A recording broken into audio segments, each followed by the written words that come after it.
This channel does not promote any violent, harmful, or illegal activities. All content provided by this channel is meant for an educational purpose only. আপনারা জানেন যে শর্ত যুদ্ধের জেরে বৈঠকেই বসতে পারেনি সরকার এবং জুনিয়র ডাক্তাররা, আর এ নিয়ে চর্চার মাঝেই একটি ভাইরাল অডিও ক্লিপ এবং সেই ক্লিপকে ঘিরে শোরগোল পড়ে গিয়েছে।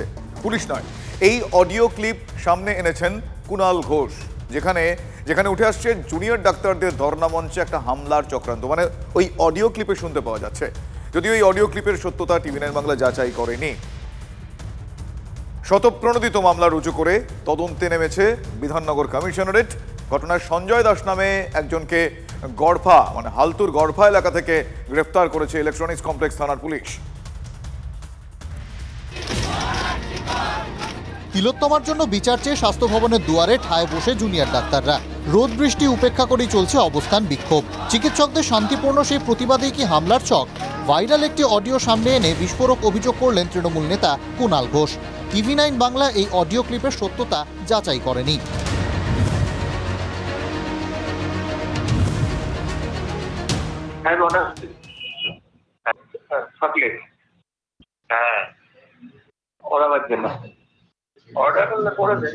বলেছে কিছু একটা ভেবেই তো বলেছে। বলছি আমি এত বছর এই কাজ করেছি, আমার কোনদিন ভয় ডর লাগছে, কিন্তু এখন এটা বিবেক মানে করাটা ঠিক হবে? এটা তো লোকের জীবন গেছে। দাদু বলছি এই যে নবান্ন মিটিং হয়নি, ঠিক আছে, তো ফেরত চলে আসছে থাকলে। হ্যাঁ হ্যাঁ, ভাবলে শাসক মাঠটা মেরেছে, আমি বুঝে গেছি। বলছি পুরো দোষটা দিয়ে আরো বড় অশান্তি পাঠানো যাবে, কলকাতার কাউকে নয়, সব বাইরে। আচ্ছা, এটা যদি কিছু করা যায় খানিকটা হলেও ওই ব্যাপারটা থাকবে যে ওরাই এটা করাবে। কুণাল ঘোষের দাবি, রাজ্য সরকারকে বেকায়দায় ফেলতেই বহিরাগতদের দিয়ে এই হামলার চক্রান্ত করা হয়েছে। আঙুল তুলছেন বাম অতি বামেদের দিকে। যে রাজ্য সরকারকে, তৃণমূল কংগ্রেসকে, মাননীয় মুখ্যমন্ত্রীকে বিড়ম্বনায় ফেলতে হবে, হামলা করতে হবে জুনিয়র ডাক্তারদের সল্টলেকে ধর্ণা মঞ্চের উপর, যাতে গোটা দায়টা সরকারের ঘাড়ে চাপে। ভয়ঙ্কর প্লট যারা করেছেন তাদের মধ্যে বামপন্থী একটি যুব সংগঠন আছে। হামলার চক হয়ে থাকে, সেগুলো আটকানোর দায়িত্ব কার? এই পুলিশ প্রশাসনেরই তো। 14ই আগস্ট রাতে যে হামলাটা হলো, সেই হামলার দায় স্বীকার কি এখনো পর্যন্ত কেউ করেছে? পুলিশ আমাদের সাথে কথা বলেছিলেন, কিছু মিসহ্যাপ ঘটনা ঘটতে পারে, সেই জায়গা থেকে আমাদের দিক থেকে হেল্প চেয়েছিলেন। আমরা সেই জায়গা থেকে একটা ভলেন্টিয়ার টিম রেডি করছি। এই টিমের যোগাযোগ আমরা সহযোগিতার জন্য পুলিশের কাছে দিয়ে দেব। 14ই আগস্ট রাতে আরজি করে বহিরাগতদের তাণ্ডব চলে, যার আগাম আঁচ পায়নি লালবাজার। স্বাস্থ্য ভবনের সামনে সুরক্ষার ঘেরাটোপে চলছে চিকিৎসকদের প্রতিবাদ। সেখানে বহিরাগতরা হামলা চালাবে কিভাবে? আন্দোলনের মূল ইস্যু থেকে নজর ঘোরাতে এই ধরনের অডিও সামনে আনা হচ্ছে না তো, প্রশ্ন তুলছে বিরোধীরা। যারা বানাচ্ছে তারাই কি এটা পাঠাচ্ছে? নবান্ন মারফত কি লালবাজার মারফত এটা কি তৃণমূল নেতাদের কাছে যাচ্ছে? এইটা করে আসলে আন্দোলনের মূল ইস্যু থেকে মানুষকে সরিয়ে দেওয়ার প্রচেষ্টা। জুনিয়র ডাক্তাররা আক্রান্ত হলে ভারতীয় জনতা পার্টি বুঝে নেবে, ডাক্তারদের কেশাগ্র স্পর্শ করতে হবে, তারপরে বুঝতে পারবেন। ভাইরাল অডিও ক্লিপ নিয়ে শোরগোল হতেই তৎপর হয়েছে Bidhannagar commissionerate. Bidhannagar electronic complex থানায় শতপ্রণোদিত মামলা দায়ের করে শুরু হয়েছে তদন্ত। Bureau report, টিভি9 Bangla. 5 দফা দাবি, তাদের এই 5 দফা দাবিতে স্বাস্থ্য ভবনের সামনে অবস্থানে আছেন জুনিয়র ডাক্তার। আপনারা জানেন সিপি স্বাস্থ্যকর্তাদের পদত্যাগের দাবি থেকে শুরু করে তারা অন্যান্য যে দাবি রেখেছেন 5 দফা দাবি, সেই দাবি থেকে তারা একেবারেই সরতে নারাজ। আন্দোলনে দলীয় রাজনীতির ছোঁয়াচ এড়াতে মরিয়া জুনিয়র চিকিৎসকরা। তাদের দাবি নিয়ে আলোচনায় বসুক সরকার। নবান্নে বৈঠক ভেস্তে গেলেও এমনটাই দাবি তুললেন আন্দোলনকারী চিকিৎসকরা। আর আলোচনাতেই অচলাবস্থা কাটতে পারে বলে আশাবাদী তারা। কি বলছেন তারা, শোনাবো আপনাদের। রাজ্য সরকারের এই মুহূর্তে যেটা করা উচিত সেটা হচ্ছে আমাদের 5 দফা দাবি নিয়ে অবিলম্বে আমাদের সাথে বসা উচিত। যদি বসেন তাহলে এই সমস্যার সমাধান অতি দ্রুততার সাথে হতে পারে, আমরাও অতি দ্রুততার সাথে রোগী পরিষেবার মধ্যে ফিরতে পারি। তাহলে এইটা না করে বা যে ধরনের পদক্ষেপ না হোক না কেন, সেটা আন্দোলনের কারী এবং শান্তিপূর্ণ আন্দোলনের সাথে সমার্থক নয়। তাহলে সেটা যদি না হয়, আমার মনে হয় এই মুহূর্তে তার কোনো প্রয়োজনীয়তা আছে বলে আমাদের 5 দফা দাবি নিয়ে যদি অতি দ্রুততায় বসে, তাহলে এই সমস্যার সমাধান তো এক্ষুনি হতে পারে।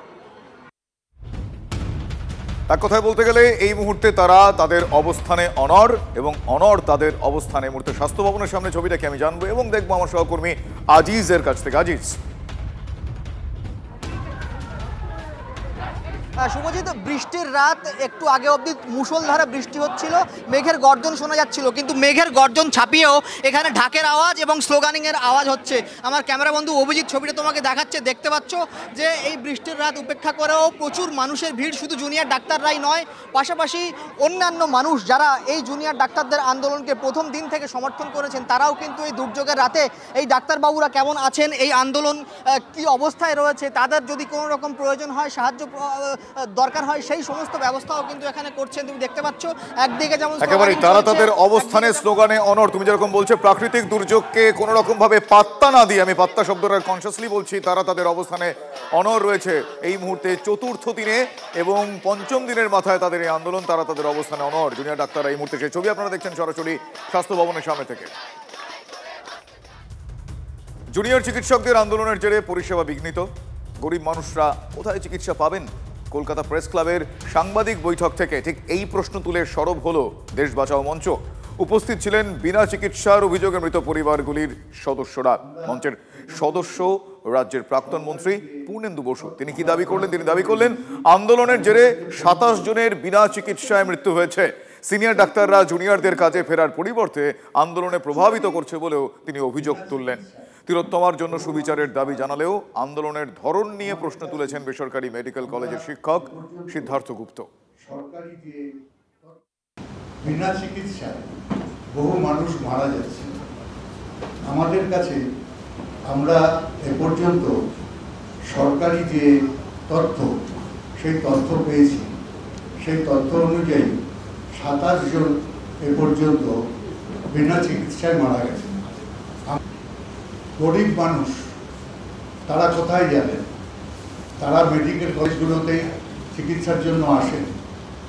সেখানে আমরা দেখতে পাচ্ছি যে মেডিকেল কলেজগুলোতে যথাযথ চিকিৎসা হচ্ছে না।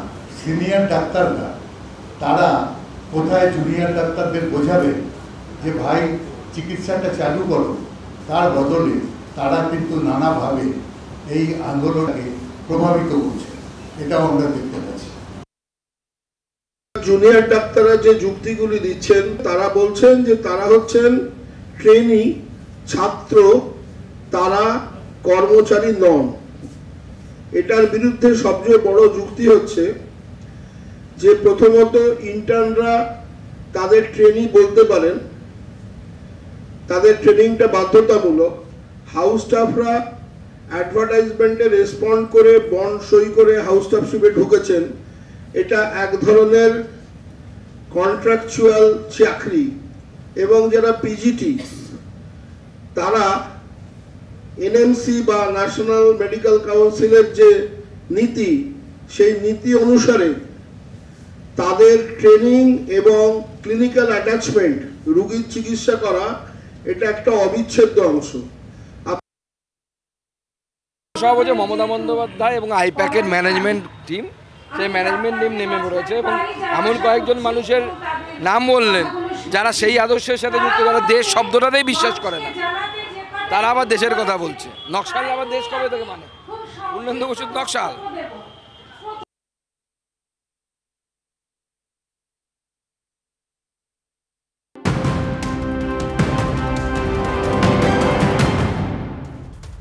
এই মুহূর্তের বড় খবর, আরজিকর কাণ্ডের আবহে সরকারি হাসপাতালগুলির এই মুহূর্তে অন্যতম একটা গুরুত্বপূর্ণ খবর আপনাদের জানাই। অভিজ্ঞদের পর বিরূপাক্ষ বিশ্বাসের বিরুদ্ধেও তদন্ত কমিটি। অভিজ্ঞদের পর বিরূপাক্ষ বিশ্বাসের বিরুদ্ধেও তদন্ত কমিটি গঠন করলো স্বাস্থ্য ভবন।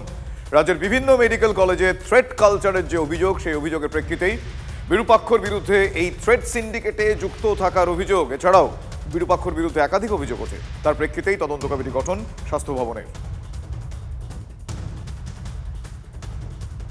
কিছুক্ষণ আগে যেটা আপনাদের বলছিলাম, আরজিকর কাণ্ডের আবহে সরকারি হাসপাতালগুলির যে নিরাপত্তা, সেই নিরাপত্তা নিয়ে এবার 19 দফা নির্দেশিকা জারি করলো কলকাতা পুলিশ। পুলিশ আধিকারিকদের নিয়মিত সরকারি হাসপাতাল পরিদর্শনের নির্দেশ দেওয়া হয়েছে। ওসি বা অ্যাডিশনাল ওসি দিনে একবার নিজের এলাকার হাসপাতালে যাবেন। এসিরা সপ্তাহে একদিন নিজের ডিভিশনের হাসপাতালে ভিজিট করবেন। ডিসি পদমর্যাদার অফিসার মাসে একবার হাসপাতাল পরিদর্শনে যাবেন। এছাড়া যুগ্ম কমিশনার বা অতিরিক্ত পুলিশ কমিশনার পদমর্যাদার অফিসার ডিভিশনাল অফিসারকে নিয়ে নিয়মিত সরকারি হাসপাতালের নিরাপত্তা খতিয়ে দেখবেন। হাসপাতাল পরিদর্শনের পর পুলিশ আধিকারিকরা আউটপোস্টের আইআর বুকে নিজেদের মতামত লিখবেন। তারা কি দেখলেন সেটা তারা সেখানে লিখবেন। পরিদর্শনের সময় হাসপাতাল কর্তৃপক্ষ, চিকিৎসক, পড়ুয়া, নার্সিং স্টাফদের সঙ্গে কথা বলবেন তারা। হাসপাতালের নিরাপত্তার জন্য পর্যাপ্ত কর্মী রয়েছে কিনা সেই বিষয়টা খতিয়ে দেখবেন তারা। এক্ষেত্রে পুলিশের পাশাপাশি বেসরকারি নিরাপত্তারক্ষীদেরও বিষয়টি দেখতে হবে। হাসপাতালে গেটে পর্যাপ্ত নিরাপত্তা রয়েছে কিনা তা খতিয়ে দেখতে হাসপাতালের আউটপোস্টের ওসিদের নির্দেশ দেওয়া হয়েছে। হাসপাতালের রোগী পিছু কতজন বাড়ির লোক থাকতে পারবেন তা নিয়েও কর্তৃপক্ষের সঙ্গে কথা বলে এসওপি তৈরি করবেন ডিসি র্যাঙ্কের অফিসাররা।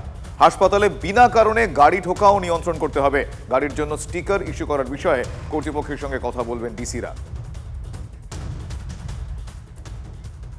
অবশেষে জেল থেকে মুক্তি পেলেন পলাশীপাড়ার তৃণমূল বিধায়ক মানিক ভট্টাচার্য। প্রাথমিক নিয়োগ দুর্নীতি মামলা 2022 সালের 11ই অক্টোবর মানিক ভট্টাচার্যকে ইডি গ্রেফতার করেছিল। ইডির হেফাজত শেষ হওয়ার পর গত 23 মাস প্রেসিডেন্সি জেলে তিনি বন্দী ছিলেন। জামিনের মামলায় নিজেই সওয়াল করেন মানিক। বৃহস্পতিবার বিচারপতি শুভ্রা ঘোষের সিঙ্গেল বেঞ্চ পলাশীপাড়ার তৃণমূল বিধায়ককে জামিন দেয়। জেল মুক্তির পর মানিক বলেন, সত্যের জয় হোক। নাথিং। আমি কোর্টে দাঁড়িয়ে বলেছিলাম যদি একটি অভিযোগও থাকে আপনাদের কাছে, একটি অভিযোগও থাকে নিয়োগ নিয়ে, তাহলে আমি বেল পিটিশন উইথড্র করে নেব। আই হ্যাভ চ্যালেঞ্জ ইট। সত্যে জয় হয়েছে, সত্যমেব জয়তে। এগুলো দেখুন, যেটা জুডিশিয়ারির ব্যাপার, এটার উপরে কোনো মন্তব্য করা ঠিক না। বিধানসভায় যাবেন? নিশ্চয়ই, নিজের অধিকারে যাব, মানুষের আশীর্বাদে যাব। আবারও শাসক দলের যে গোষ্ঠীকোন্দল তা প্রকাশ্যে চলে আসলো। একটা ছবি অন্ততপক্ষে তাই বলছে। তৃণমূলের দুই পক্ষের নেতাদের মারপিটে তুলকালাম শিলিগুড়ির পোড়াঝাড়। দেখুন সেই ছবি। একটি প্রকল্পের শিলান্যাসের সময় টেন্ডার কে পাবেন তাই নিয়ে শুরু হয় গোলমাল। জেলা নেতৃত্বের সঙ্গে পঞ্চায়েত সমিতি এবং পঞ্চায়েত সদস্যদের সামনে মারামারি শুরু হয়ে যায়। ঘটনায় আহত বেশ কয়েকজন স্থানীয় তৃণমূল নেতা। তাদের কয়েকজন ভর্তি উত্তরবঙ্গ মেডিকেল কলেজে। পঞ্চায়েত সমিতির সভাপতির স্বামী দাবি করছেন শ্রমিক সংগঠনের নেতার মদতেই এই মারপিট। দেখুন সেই ছবি, এক্সক্লুসিভ সেই ছবি। অন্যদিকে দিল্লি থেকে গ্রেফতার মালদার কালিয়াচকের তৃণমূল নেতা আসাদুল্লাহ বিশ্বাস। আন্তঃরাজ্য জাল নোট পাচার চক্রের পান্ডা হিসেবে পুলিশের হাতে নাম উঠে আসে ওই তৃণমূল কংগ্রেস নেতার। এনআইএ, এনসিবি, ইডির খাতায় আসাদুল্লাহ বিশ্বাসের তার নামে অন্তত 50টি মামলা রয়েছে বলে দাবি দিল্লি পুলিশের। চলতি বছরের 18ই অগস্ট মালদার কালিয়াচকের মোজমপুরে একটি সংঘর্ষের ঘটনা ঘটে। অভিযোগ, ওই ঘটনায় পুলিশের সামনেই আহিদুল শেখ নামে স্থানীয় এক যুবক খুন হন। আর সেই সংঘর্ষ এবং খুনের ঘটনায় মূল অভিযুক্ত আসাদুল্লাহ বিশ্বাস গ্রেফতারি এড়াতে দিল্লিতে আত্মগোপন করেছিলেন। ওই খুনের ঘটনায় ইতিমধ্যে আসাদুল্লাহর ছেলে সরফরাজ বিশ্বাস সহ মোট 8 জনকে গ্রেফতার করেছে কালিয়াচক থানার পুলিশ। ধৃতদের মধ্যে রয়েছে মোজমপুর গ্রাম পঞ্চায়েতের তৃণমূলের প্রধান মোহাম্মদ সরিউলও।